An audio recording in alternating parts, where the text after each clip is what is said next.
What's good, y'all?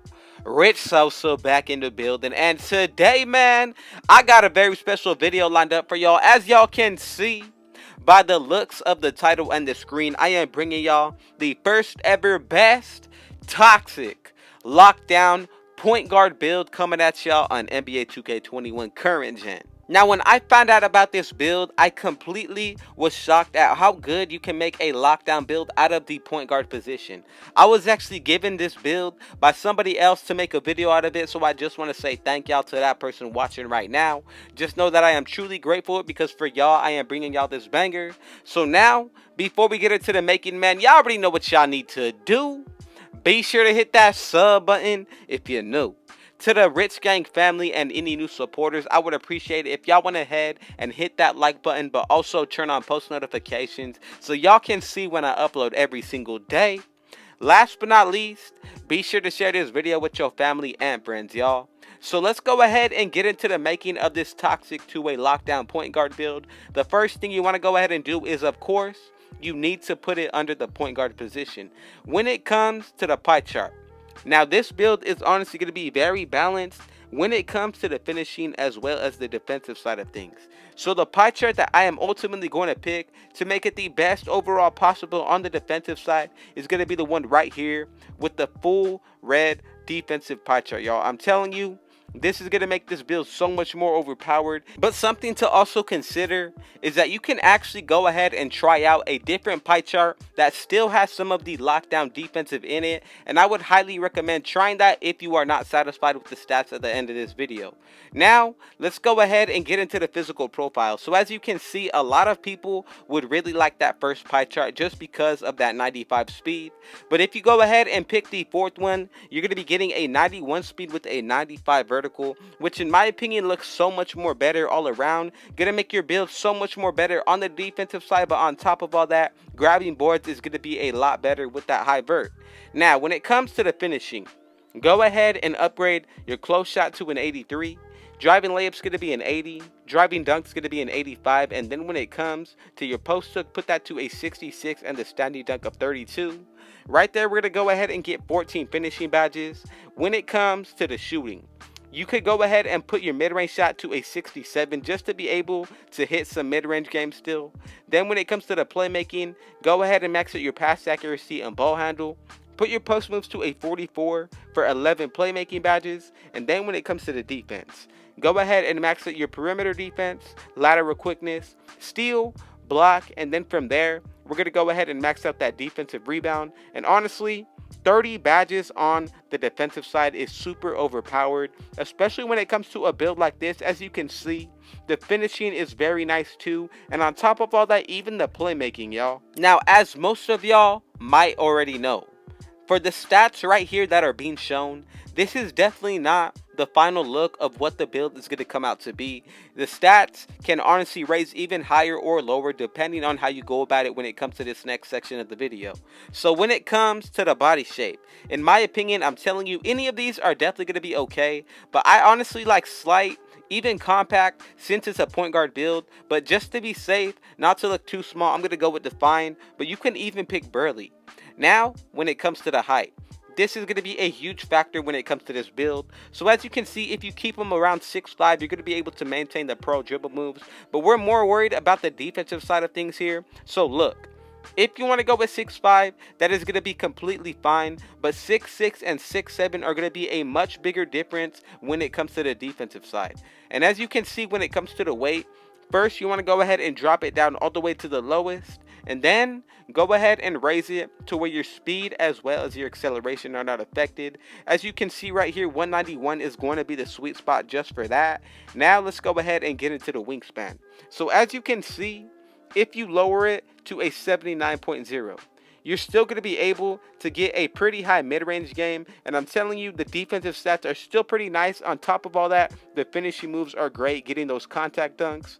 But if you go ahead and max it out, you are still maintaining a pretty solid mid-range game. When it comes to the playmaking, you shouldn't be too worried about that. You're getting boosts to your finishing as well as the defensive side. So again, it really comes down to how you want to make this build, but I feel like maxing out the wingspan is ultimately going to make this the best possible point guard build that can be a lockdown. So as you can see, the takeovers we get are lockdown as well as the slashing. Whichever of these two takeovers are going to be completely fine, but this is a lockdown build in my opinion, so I'm going to go with lockdown takeover.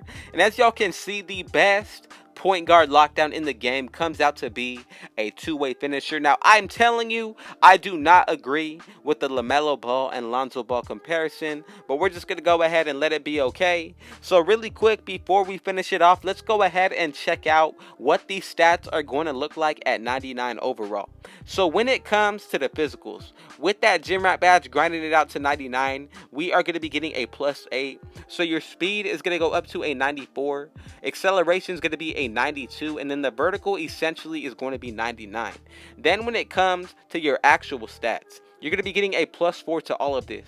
So close shot's going to be a 91. Driving layup is easily going to be hitting the 80s if you buy boost. Same thing with the driving dunk. You have the chance to actually get a 99 driving dunk if you are running with a teammate that has floor general and then you add finishing boost.